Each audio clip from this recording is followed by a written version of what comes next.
lo ideal sería iniciar haciendo un repaso de la situación hoy, cómo se encuentra. Hoy martes 6 de abril estamos viendo Italia va nuevamente al confinamiento, una parte de la población.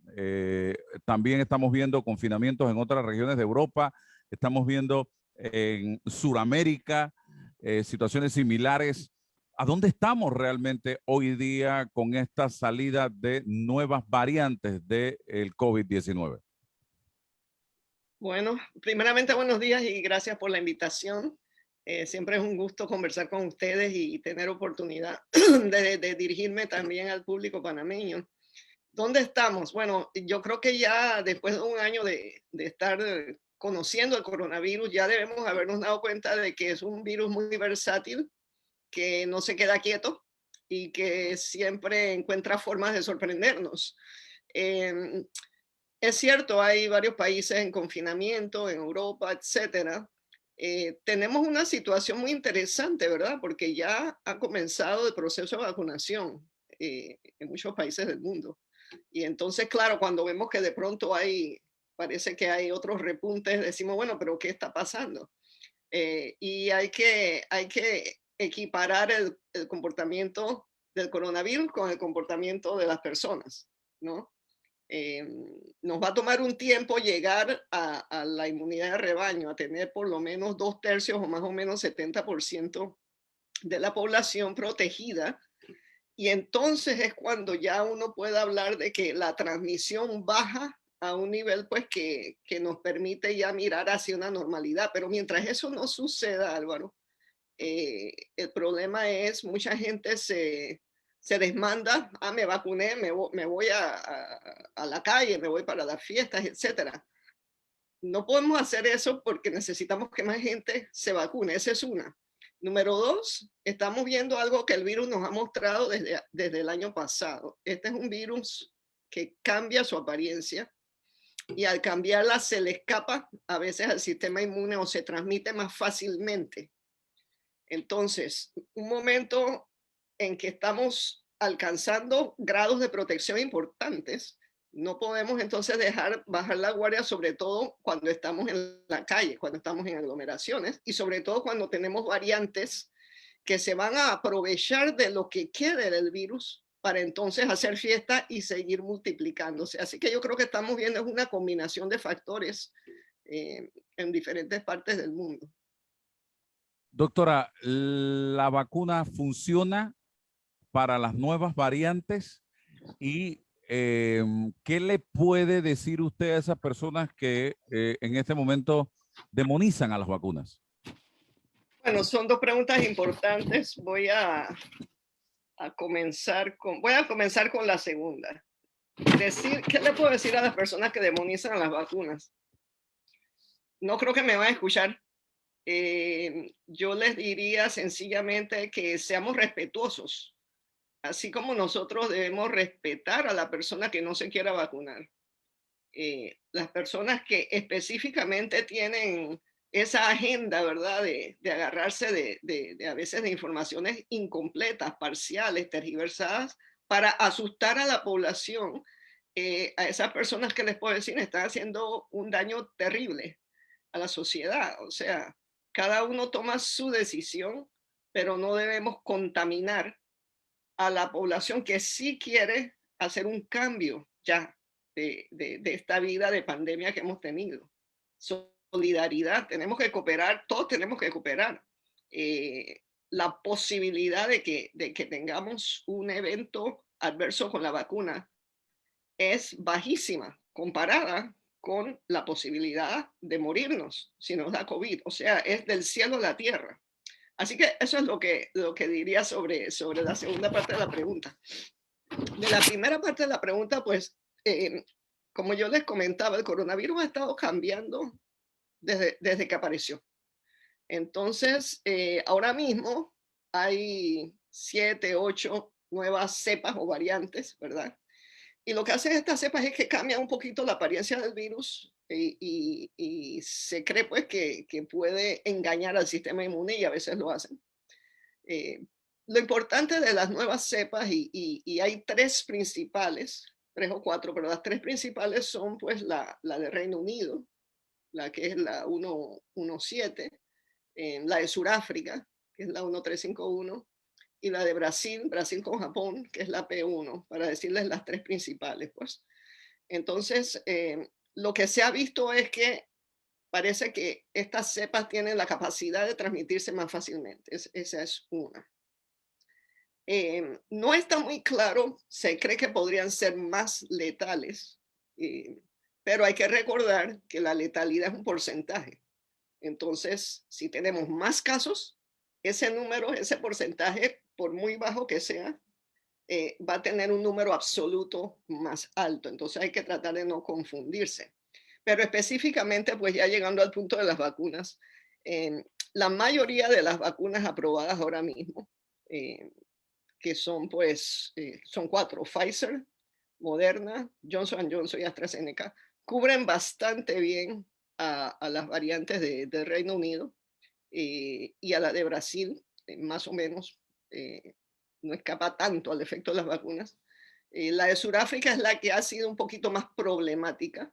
Entonces lo que hacen las compañías es que empiezan a hacer experimentos con su vacuna y con suero de personas que hayan tenido las diferentes cepas y van viendo si necesitan modificar la vacuna. Ahora mismo el mensaje más importante es: las vacunas cubren la mayoría de las cepas. Es urgente cooperar con la vacunación porque para que esas cepas se sigan multiplicando o se sigan produciendo, necesitan amiguitos, ¿no? Tiene que haber muchos virus en el ambiente para que entonces sigan haciendo su fiesta.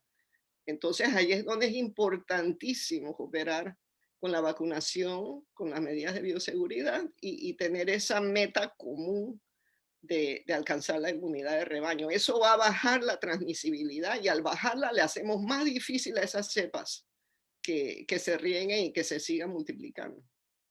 César. Buenos días Álvaro, buenos días doctora Yueka. Una pregunta, doctora, ¿en la comunidad científica existe hoy en día o se mantiene algún debate o duda sobre la seguridad de la tecnología de alguna de las vacunas, aunque ya hayan sido aprobadas? ¿Se mantiene algún debate? ¿Qué tipo de debate se mantiene respecto a la seguridad de esas tecnologías y cómo nosotros, el común de los mortales que no manejamos la narrativa especializada, podemos obtener información valiosa de ese debate? Sí, también muy importante la pregunta. Bueno, nosotros tenemos todos, seamos o no seamos científicos, tenemos que tener mucho cuidado con la información que leemos y tenemos que poner atención cuando alguien nos tira un número, ¿no? Las vacunas que se han aprobado, las cuatro que le mencioné, Pfizer, Moderna, AstraZeneca y Johnson & Johnson, son vacunas que para que se les dé autorización, ¿verdad? Tienen que haber hecho estudios a gran escala y haber registrado todos los efectos adversos de todos los participantes, ¿no? Entonces, eso es lo que nos da ese primer nivel de tranquilidad de que las vacunas son seguras. Entonces, cuando se autorizan las vacunas, ¿qué pasa? Entonces ya las estamos tirando allá al mundo, lo que se llama el mundo real, ¿no? Entonces, la data que viene ahora es de todo el grupo de población que recibe las vacunas. Entonces, ¿qué pasa? Si vemos, por ejemplo, el tema de los coágulos, el famoso tema de los coágulos. Se han visto casos de coágulos con la vacuna de AstraZeneca y de Pfizer y probablemente con las otras. Son rarísimos. ¿A qué me refiero? La incidencia o la ocurrencia, para hablar en términos más sencillos, la ocurrencia de coágulos en la población general es aproximadamente una persona en 1000 personas. Estoy usando números redondeados para que más o menos me sigan. Cuando agarramos el número, los millones, porque ahora estamos hablando de millones de personas que han recibido las vacunas, y vemos pues el ejemplo de AstraZeneca, en que una treintena, nuevamente estoy redondeando números, sobre un denominador que está entre 20 a 30 millones de personas. Entonces, en población general, coágulos 1 en 1000. Con una vacuna, 1 en 1 millón. Entonces, no podemos agarrar esos numeritos para decir que hubo 20 coágulos. Y repito, no solamente con AstraZeneca, también con Pfizer y probablemente con otras, pero son muy raros. Son muy raros. No se cree que hay una conexión directa, pero si la hubiera, es posible que sea por una predisposición de la persona. Entonces, eso se está estudiando, pero no se pueden agarrar los números y decir que en tal lugar hubo 10 casos de esto y en el otro hubo 20 casos de eso, así que no me pongo la vacuna. Óigame, pero hay millones y millones de personas que se la pusieron y que no han tenido eso. Entonces, hay que ver el cuadro completo. La seguridad de las vacunas. Ahora mismo se han dado más de 600 millones de dosis en todo el mundo. Y casi todos esos 600 millones de personas les ha ido bien y están protegidas. Entonces, tenemos que leer con cuidado, tenemos que usar el sentido común y no podemos agarrar los números y sacarlos de contexto. Yo lo que les digo es, si ustedes se van a preocupar, acuérdense el ejemplo de la anafilaxis, las reacciones de alergias severas que se han visto con Pfizer y Moderna, por un ejemplo. Muy pocos casos sobre un denominador de millones y millones y millones de casos. Entonces ya sabemos que tenemos pues que tener cuidado con personas que tienen historia de alergias severas. Y quiero nada más completar esto para darles un ejemplo, la píldora anticonceptiva, usada por millones y millones de mujeres, causa coágulos. No por eso se ha dejado de utilizar. Lo que tenemos es que saber cómo nos protegemos, quién está bajo riesgo. La Viagra, problemas del corazón, no se ha dejado de utilizar, pero tenemos que saber que en circunstancias raras puede haber problemas. Entonces es lo mismo con las vacunas, porque todo producto tiene efectos adversos. Doctora, yo tengo dos temas relacionados con todo esto. Uno, su opinión sobre la vuelta a clases en Panamá, su país. ¿Qué piensa usted? ¿Se plantea de hacerlo estilo plan piloto en 19 planteles educativos a partir de la próxima semana? Eso es una pregunta. La otra va en dos direcciones. Una, prevención y cura en cuanto al COVID. Prevención, la vacuna es para prevenir, evidentemente. Pero hay vacunas en las que solo tengo que ponerme una dosis en mi vida y ya. Hay vacunas que tengo que ponérmelas anualmente, como es la influenza. ¿Qué va a pasar con esta vacuna del COVID? ¿Cuánto tiempo va a demorar el efecto en el organismo y cada qué tiempo voy a tener que estar poniéndome la vacuna? Y la cura, estamos muy enfocados en el tema de la vacuna, pero no hablamos si hay algo andando para atacar el virus cuando ya está en el organismo, mi querida doctora. Adelante.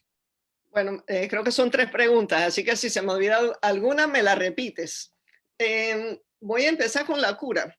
El coronavirus es un virus y los virus son extremadamente difíciles de tratar. Entonces, tenemos la historia de los virus que va, ¿verdad?, por décadas y décadas y décadas. Y sabemos que se han desarrollado algunas medicinas que se llaman antivirales, que logran controlar la multiplicación del virus a un grado tal que el cuerpo humano y su sistema inmune lo pueda vencer. Esa es la realidad de todos los virus. O sea, decir que hay un medicamento que mata al virus, no lo hay. Hay medicamentos que detienen su multiplicación y actúan lentamente hasta que el sistema inmune entonces sí elimine a ese virus. Y mientras más temprano se utilicen, sí, es verdad, es mejor. Pero esos son medicamentos antivirales. En el caso del coronavirus, el único aprobado es el remdesivir, y luego hay terapias inmunológicas que ayudan al sistema inmune a defenderse, que también se deben dar temprano. Entonces, pues hay combinaciones de anticuerpos monoclonales, por ejemplo, ¿no? Entonces, esa es una realidad de todos los virus. Cura para los virus, imagínense, ya no existirían los resfriados si ya supiéramos cómo eliminarlos totalmente. Entonces, de allí paso al tema de de la prevención y de las vacunas. Esa es una de las razones por la que es tan importante usar vacunas. Con las vacunas nos deshicimos del virus de la viruela. Y mucha de la gente que me escucha ni siquiera reconocen esa palabra, porque no crecieron con ese temor de una enfermedad tan devastadora. Y fue la vacuna la que la eliminó del planeta. Tampoco muchas personas recuerdan el polio. El polio era una enfermedad que dejaba paralizados a nuestros niños muy jóvenes. Entonces el polio no se ha eliminado totalmente del planeta, pero estamos muy cerca. Del polio hay 3 cepas y hay 2 variantes que ya se han eliminado. Entonces, ahora específicamente, ¿nos vamos a tener que poner esta vacuna todos los años? Sí, es muy posible. ¿Cuál es la razón? Hay algunos tipos de virus que les encanta cambiar su apariencia y el coronavirus es uno de esos. Otro es el virus de la influenza. Ustedes lo saben, todos los años hay vacunación contra la influenza y no está la gente protestando que por qué la influenza tenemos que vacunarnos todos los años. Es una realidad. Entonces el coronavirus pues parece ser que va a ser uno de estos virus que va a requerir refuerzos o boosters. Esperamos que sea solamente una vez por año. Eso lo vamos a saber en los meses que vienen. Recuerden, un solo año de pandemia, no hemos tenido tiempo de ver cuánto duran realmente las vacunas. Sí, se habla de que si duran 6 meses, no sabemos cómo se mantiene esa inmunidad. No solamente son los anticuerpos, también son las células del sistema inmune, las que se llaman las células de memoria, que están allí haciéndonos la guardia. Entonces, pues eso va a venir. Hay virus que no han cambiado su conformación, ¿no? Como el virus del polio, básicamente, polio, el virus del sarampión. La vacuna realmente no ha habido que modificarla mucho. Eso está conectado al tipo de virus. Bien, y lo de la vuelta a la escuela, doctora. Sí, vamos para la escuela entonces, sí. Un tema importante. Como pediatra, pues sigo bastante de cerca eso. Es necesario para el desarrollo de los niños que tengan contacto social, interacciones sociales, etcétera, ¿no? Entonces tenemos que traerlos de vuelta a la escuela de una forma que sea bastante segura para ellos y para los maestros, ¿no? La COVID no afecta a los niños al mismo grado que a los adultos, entonces eso pues nos da cierta tranquilidad. Pero en los meses que vienen ya se van a ir estudiando, ya se empezaron a estudiar las vacunas, ya se está viendo que son efectivas en adolescentes, entonces vamos bajando la edad.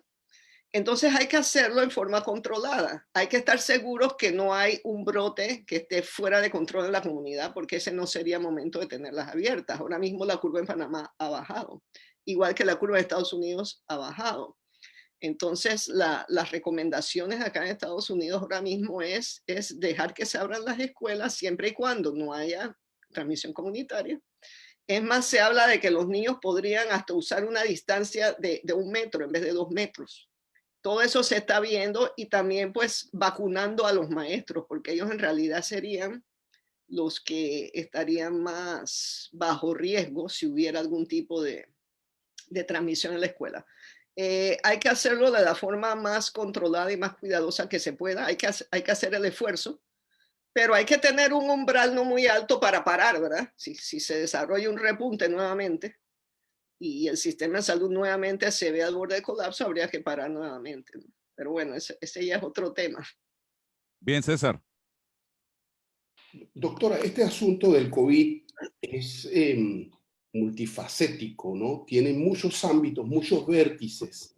El asunto de su tecnología, de su seguridad, pero también hay un tema relacionado con la distribución de las vacunas, la compra, la distribución, el poder adquisitivo de los estados, la ética de los fabricantes para poder asegurarnos que el resto del mundo o de los países del tercer mundo o pobres van a tener acceso en el llamado mercado pletórico. ¿Qué visión tiene usted sobre lo que está ocurriendo hoy en día, sobre la distribución de estas vacunas? ¿Quién se está quedando rezagado en el mundo?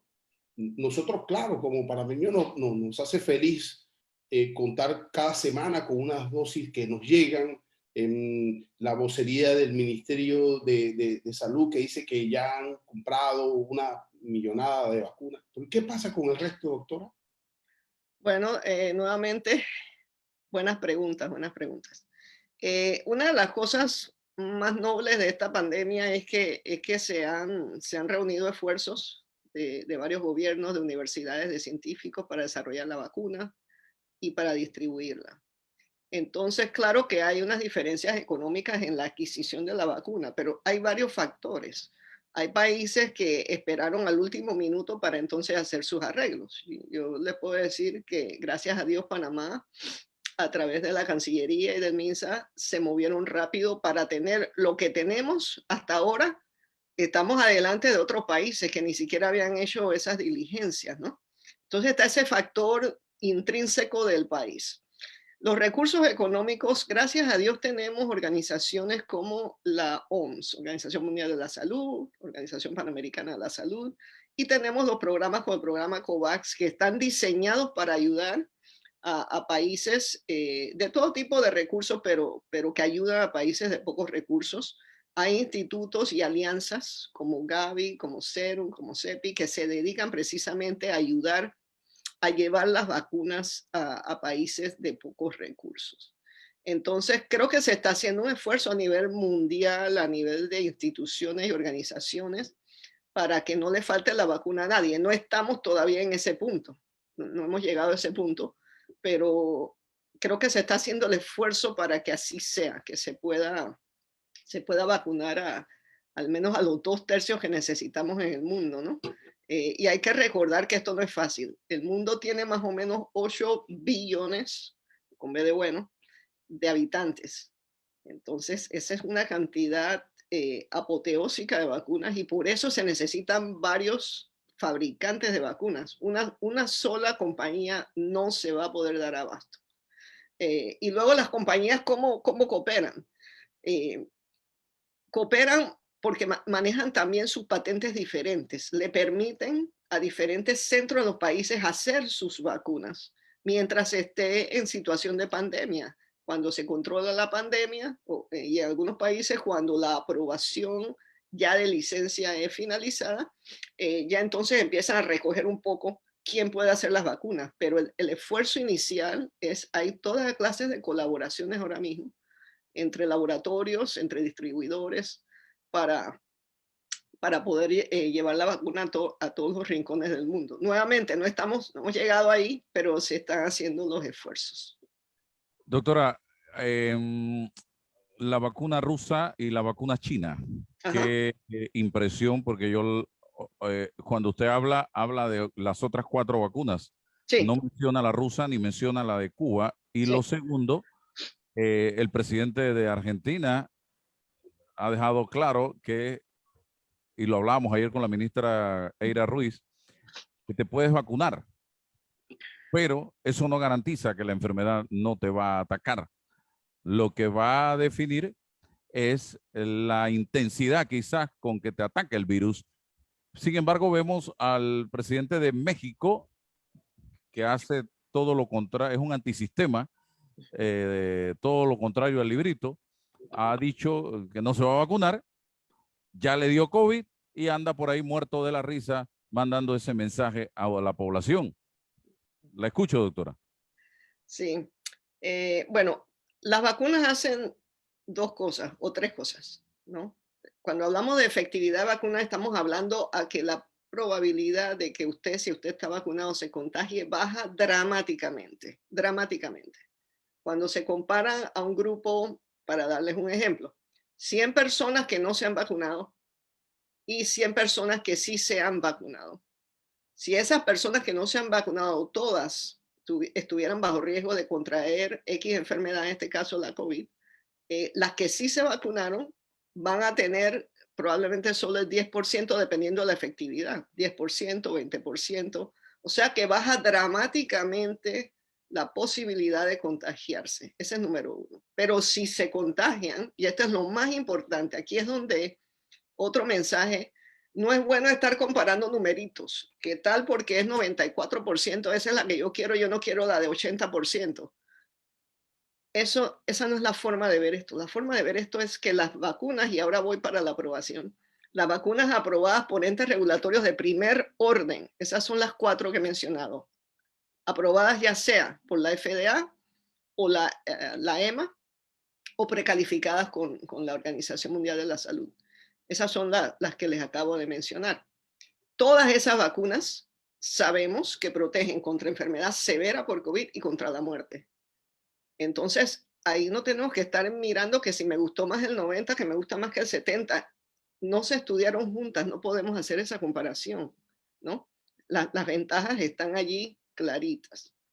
La vacuna rusa y la vacuna china son vacunas que han sido desarrolladas institucionalmente en sus países y no han pasado por una aprobación al nivel de las autoridades de referencia internacional, que son la FDA, la EMA, y en el caso de la Organización Mundial de la Salud, pues hay un sistema de precalificación que se apoya también muchas veces, o quizás la mayoría, en la FDA y la EMA, que es la agencia europea.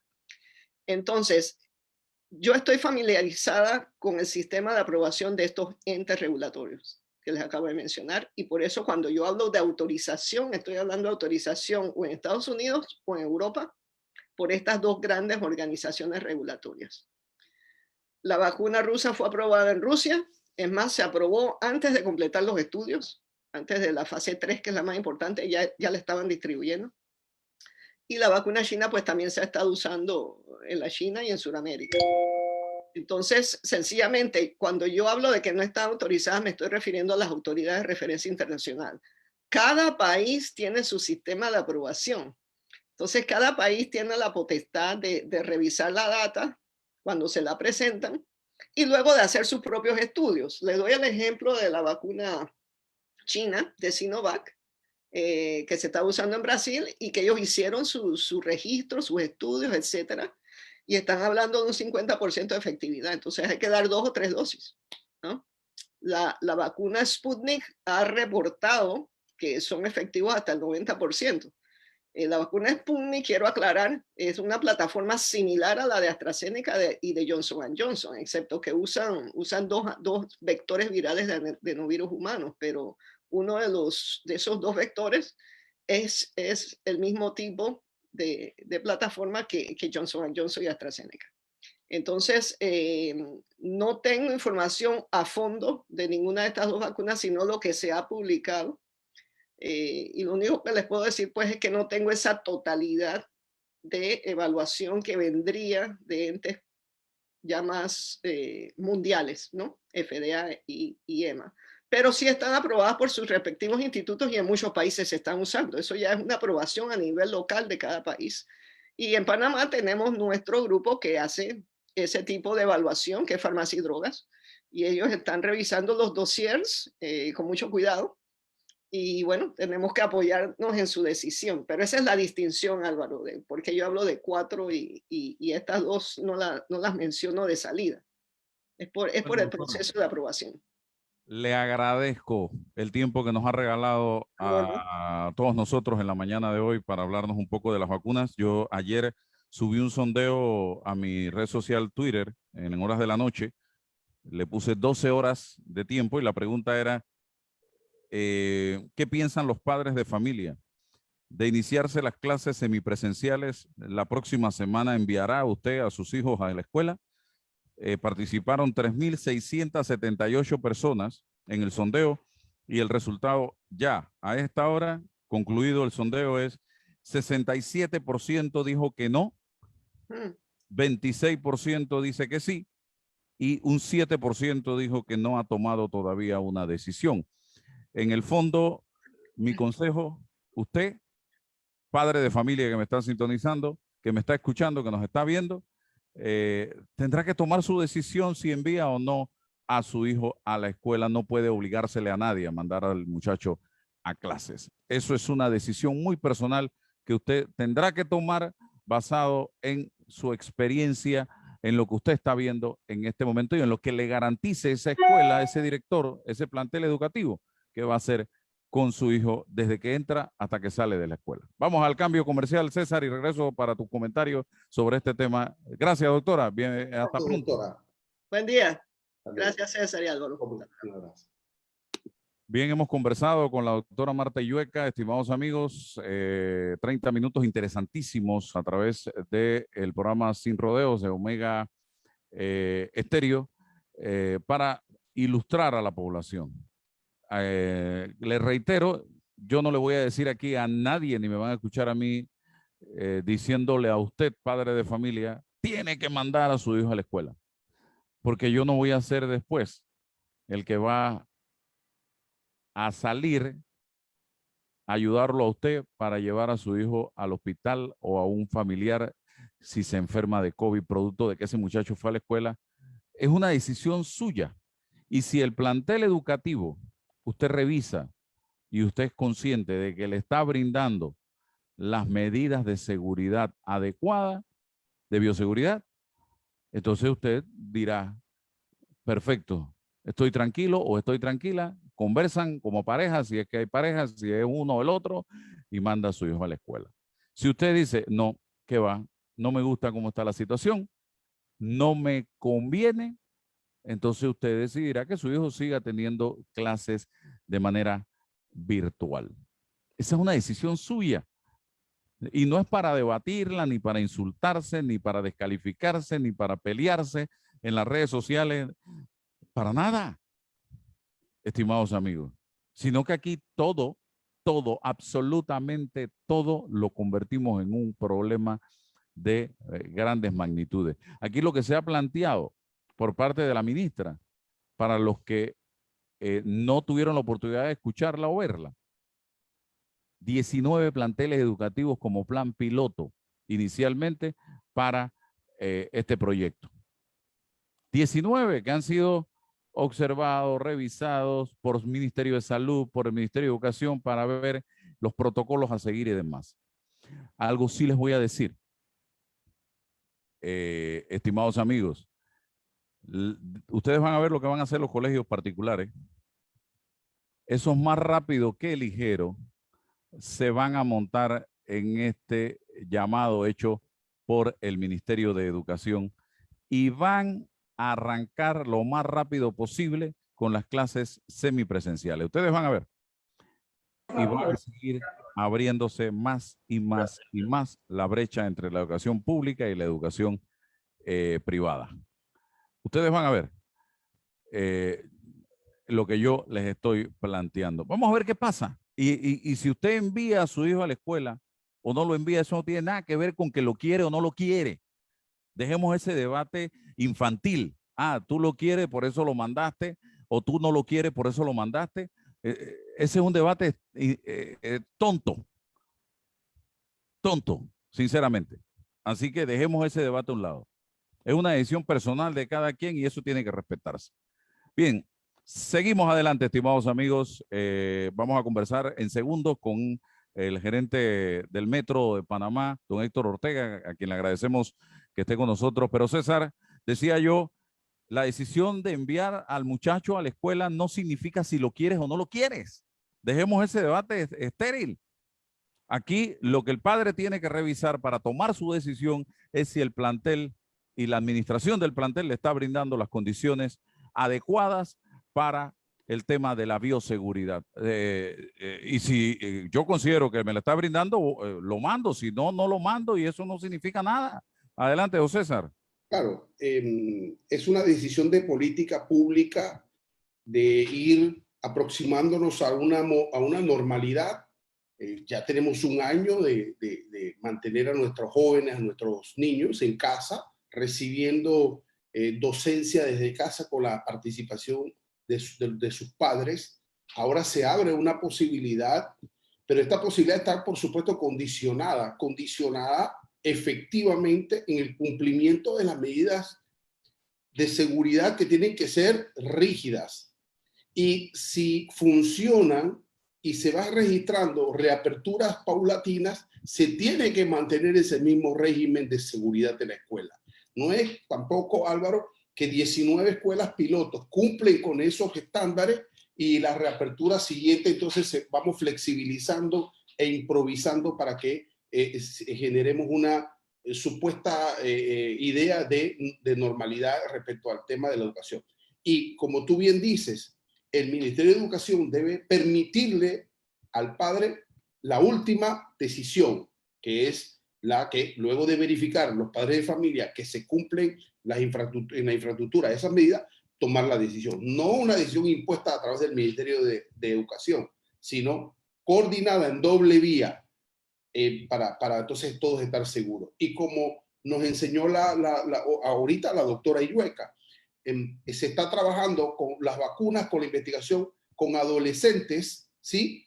Y se está degradando, se está bajando. Entonces hay que enviar en todo caso, a los adolescentes, 15, 17 años en primera línea, porque hay, entiendo yo, una investigación y alguna tecnología, alguna vacuna respecto a ello. O sea, todas esas información es la que tenemos que tomar en cuenta para tomar la mejor decisión, sin apuros, pero la mejor decisión. Es cierto, necesitamos que nuestros jóvenes salgan de las casas, tengan esa vinculación, esa relación, porque si no, al final del camino estamos generando chicos autómatas, acostumbrados al claustro, al encierro, y eso también afecta la personalidad, la psicología de nuestros jóvenes. La decisión no es fácil, pero, insisto, el debate tiene que ser transparente, amplio y serio, y que fluya la información que tiene que fluir con responsabilidad. Bien, efectivamente, don César. Don Héctor Ortega, gerente del Metro, está con nosotros. Una importante empresa panameña, una gran obra que no termina, continúa, va evolucionando con el pasar de los días y precisamente está cumpliendo 7 años la línea 1 del Metro de Panamá. Cuénteme, ¿qué ha pasado durante 7 años y qué ha significado para los panameños todo esto? Buenos días, Álvaro. Muchas gracias. Sí, bueno, definitivamente el Metro de Panamá vino a mejorar la calidad de vida de los panameños. Es un modo de transporte en la ciudad de Panamá seguro y más rápido. En estos 7 años hemos hecho más de 500 millones de viajes durante este periodo. Como sabemos, el Metro de Panamá tiene una planificación al 2040 y en estos momentos, en el mes de febrero, dimos la orden de proceder a la línea 3 del Metro, dándole continuidad a la construcción del Metro y al mejoramiento del transporte en la ciudad de Panamá y en la ciudad de Panamá. Ok, don Héctor, ha habido algo muy interesante en la línea, desde que comenzó la línea 1 del Metro, y es el tema de la cultura del panameño.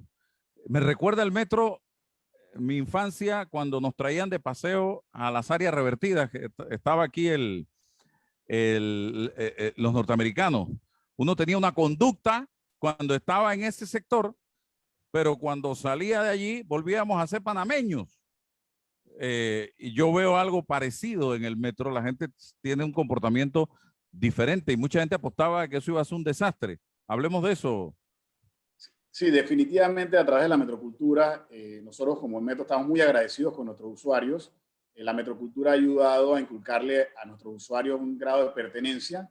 Definitivamente fue un método de, una vez se inició la operación del mismo, de enseñarles a nuestros usuarios cómo movilizarse dentro de las estaciones del metro y dentro del metro, pero no solamente cómo utilizarlos, sino cómo cuidarlos y cómo comportarse dentro del metro. Así que nosotros sentimos que ha sido una gran herramienta y nuestros usuarios la han acatado de la manera correcta. ¿En qué fase estamos en este momento del Metro en términos generales? Bueno, en la construcción del metro en este momento nosotros hemos construido 2 líneas, como sabemos. Estamos ampliando la línea 1. También dimos la orden de proceder en el mes de diciembre. La extensión de la estación de San Isidro a Villasaita, que es una estación terminal, una estación importante, que va a contener, va a incluir 800 estacionamientos y 16 dársenas de intercambiadores de buses, lo cual es importante porque todos los buses que vienen de transporte del área norte van a poder llegar a esta estación en estos intercambiadores de buses.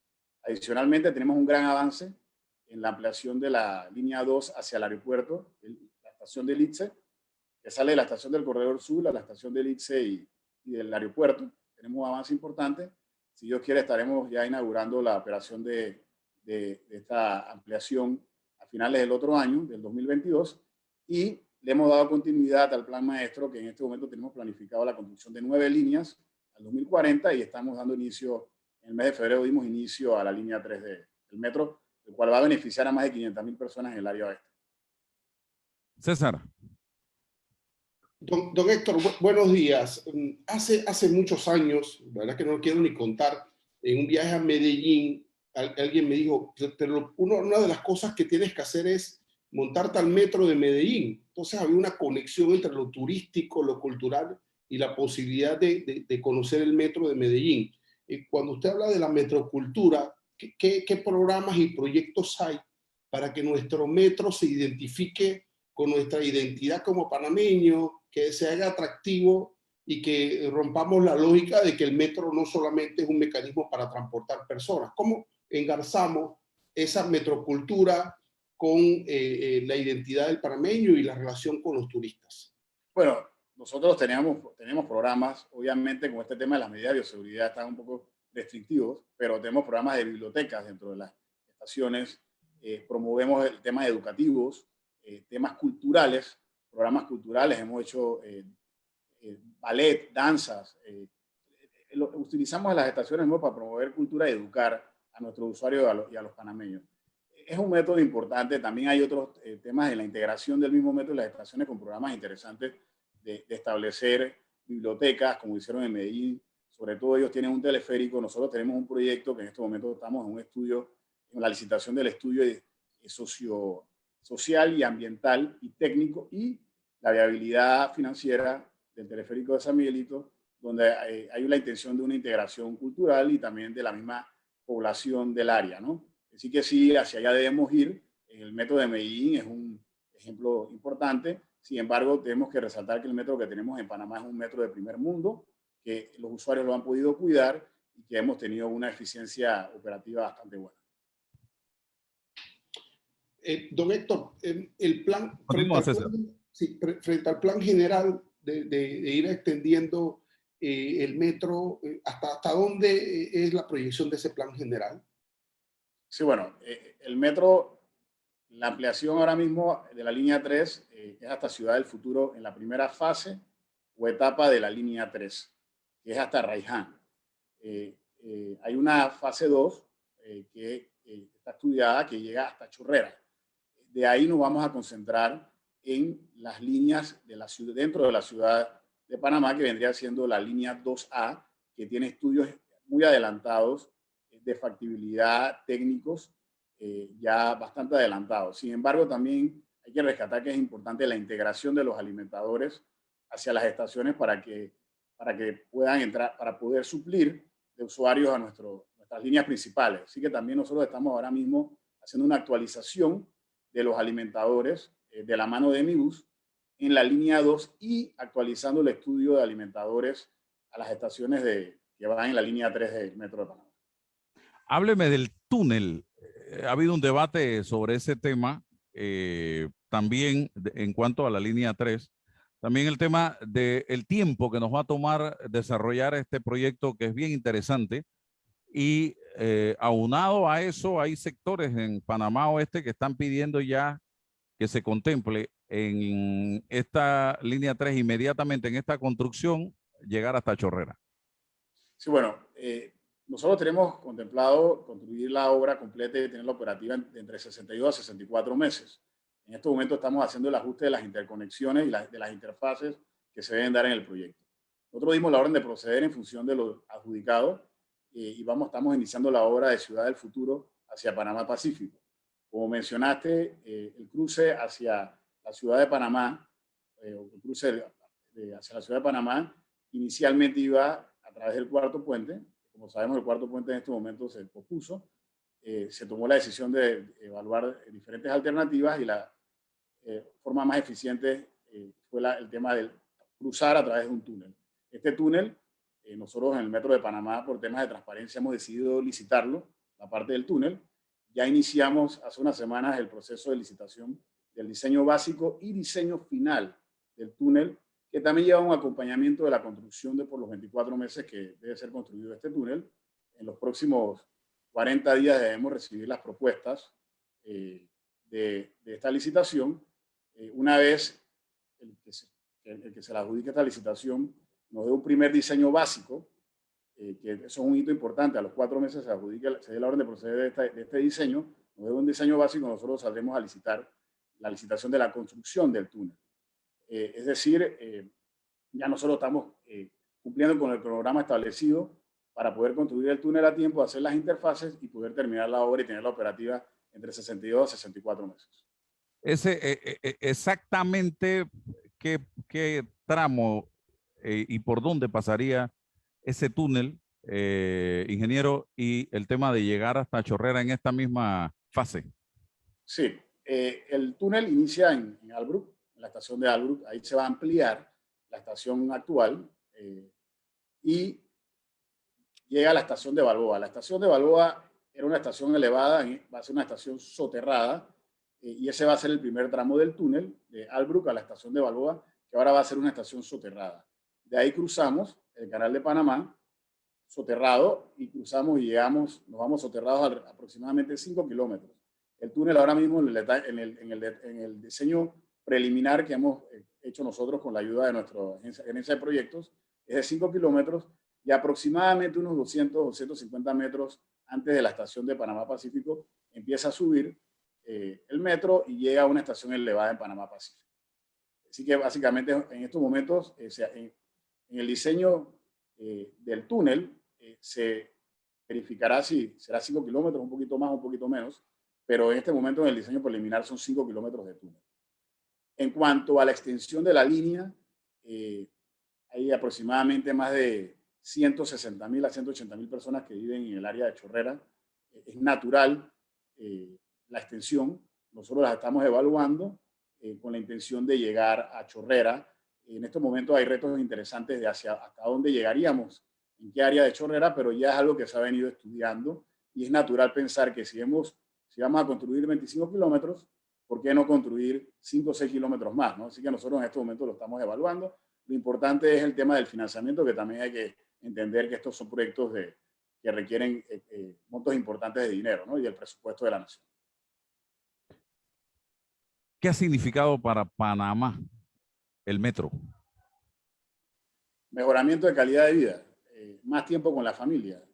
Es importante entender que es un modo de transporte rápido y seguro de movilizarse. Creo que todavía debemos seguir a través de la metrocultura inculcando dejar los carros en casa. Por eso estamos evaluando y actualizando los estudios de los alimentadores, porque tenemos que tener alimentadores fortalecidos para que la gente se sienta cómoda, tomar estos alimentadores y llegar a las estaciones y así poder subir la demanda que actualmente tenemos. César. Sí, en ese sentido, ingeniero, la posibilidad de que la gente deje el carro en casa o que el metro le pueda proporcionar algún espacio, alguna playa de estacionamiento, que él pueda dejar su vehículo ahí, pues transportarse en el metro, retornar, ¿no? O sea, esas posibilidades que creo yo que con las que no se cuentan ahora, esas habilitaciones, ¿no? No sé si eso es posible, es viable y genera el impacto en los objetivos que usted ha planteado. Por supuesto, esto es un proceso de maduración del metro. Cuando se construyó la línea 1, la intención era tener una línea del metro. Poco a poco estas facilidades se deben ir supliendo, ¿no? Nosotros en la extensión de San Isidro a Villasaita tenemos contemplado en la construcción, es una obra que ya inició, 800 parking, ahí ya 800 estacionamientos en función de una estación terminal y también 16 dársenas intercambiadores de buses para que los buses lleguen cómodamente, se parqueen y dejen a sus pasajeros. En cuanto a la línea 3, nosotros ya tenemos establecidos 3 estaciones de las 14 con estacionamientos y adicionalmente nos mantenemos en estudios de buscar diferentes fórmulas. Dentro de la ciudad de Panamá hay pocos lotes, hay pocos terrenos y son muy pequeños, así que estamos evaluando diferentes tecnologías que se utilizan en otras ciudades para solventar ese tema. Esto del túnel me queda en mi mente, le estoy dando vuelta. Es una señora obra de ingeniería lo que hay que hacer allí, porque atraviesa el canal de Panamá. ¿A qué profundidad va a estar ese túnel y que no afecte el tránsito de los barcos por el canal? Sí, bueno, nosotros cumplimos con todos los requerimientos del canal de Panamá y la resolución de la compatibilidad nos la dieron en septiembre. Así que nosotros estamos tomando en cuenta todas las medidas para que no tenga ningún problema el canal de Panamá. En cuanto a la obra, es una obra técnicamente importante. Está dividida en 2 tramos. Del tramo de Albrook a la estación de Balboa, la profundidad es aproximadamente 35 metros de profundidad. En el tramo del que cruza el Canal de Panamá, tenemos una profundidad máxima de aproximadamente 62 a 64 metros de profundidad en este momento, con unas pendientes un poco más de 3.5%, lo cual el sistema de monorriel, que es un sistema de trenes diferentes a los de la línea 1 y línea 2, puede manejar unas pendientes mayores a los trenes que manejamos en la línea 1 y línea 2. Bien, imagínese usted, más de 60 metros de profundidad ese túnel que va a atravesar el Canal de Panamá. Siglo XXI, Álvaro, tecnología, ciencia, desarrollo, está todas las posibilidades para el ser humano, don Álvaro. Y ahí está nuestro ingeniero de primera línea. Definitivamente, porque observemos nada más lo que hemos tenido el privilegio de ir de visitar Nueva York. Para poner un ejemplo, hay varios puentes que se tiene que atravesar túneles. ¿No es así, señor Héctor?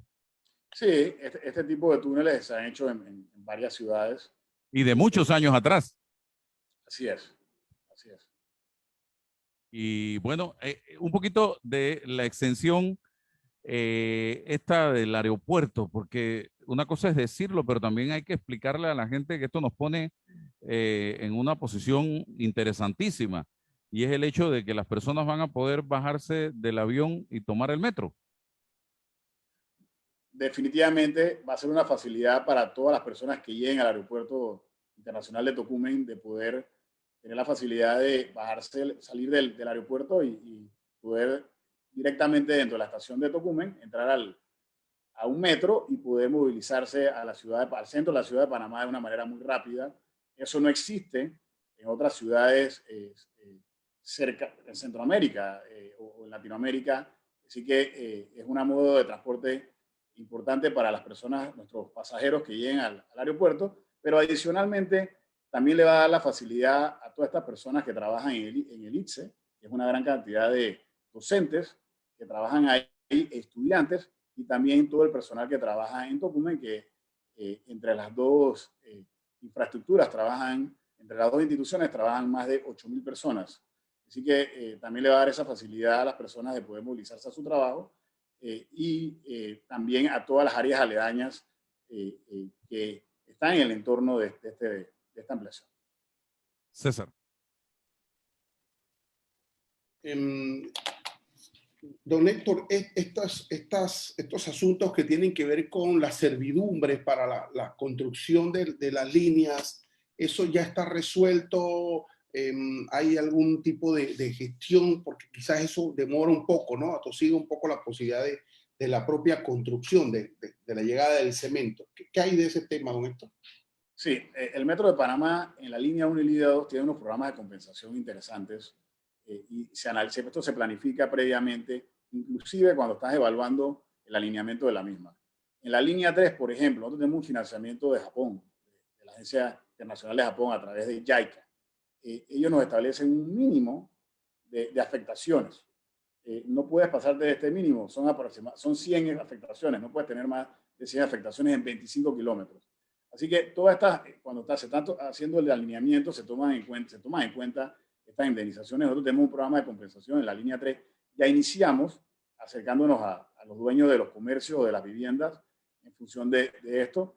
Y es un programa que se planifica previamente y se establece, y la verdad que hasta el momento se ha podido llegar a acuerdos con los dueños de estos comercios y de estas viviendas y no nos han generado atrasos en la construcción de los mismos.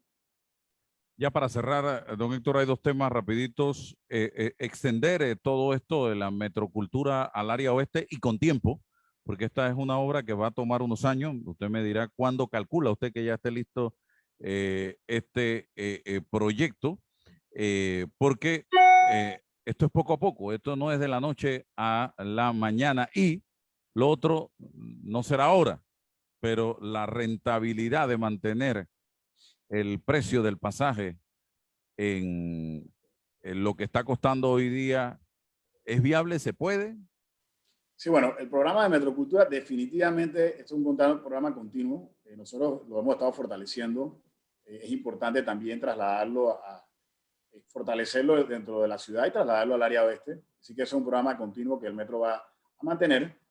Y en cuanto al tema de la sostenibilidad del sistema del Metro, que es un sistema, como hemos dicho, que mejora la calidad de vida, es una pregunta interesante. Yo creo que es importante entender que se debe tener una tarifa, debe cubrir lo que nosotros llamamos la tarifa técnica. La tarifa técnica es lo que le da la sostenibilidad, el balance de los costos de operación y mantenimiento al metro. En la línea 3, nosotros tenemos una tarifa técnica de aproximadamente 95 centavos.